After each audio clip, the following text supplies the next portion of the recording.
Okay, this is the Janome New Home Sewing Machine. It comes with instruction manuals in English and Spanish. That's interesting. Okay, you have all the equipment you need. It comes equipped with your bobbins, a zipper foot, your buttonhole slide, some needles, and your darning plate.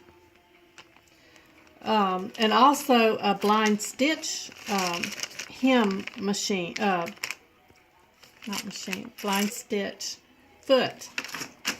Okay, so this is I made a little swatch of the different stitches. You've got your basic straight stitch, your zigzag, which is adjustable in tightness. You've got a satin stitch, which is also adjustable. You have your blind stitch hem stitch. Also, it does a tricot stitch that you would use on very sheer fabrics to keep them from fraying.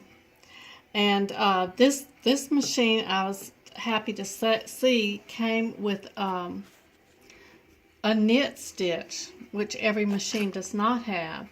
And you use this on fabric such as bathing suit fabric or any kind of jersey that would need to have some stretch. So I think this is a good little thing about this machine. It has a removable plate here that makes it a free arm machine for when you're sewing like a sleeve. You can slip it in here. And this holds your equipment that goes along with the machine. There you go. It keeps it nice and tidy in there. All in all, it's a good basic little machine. There you go.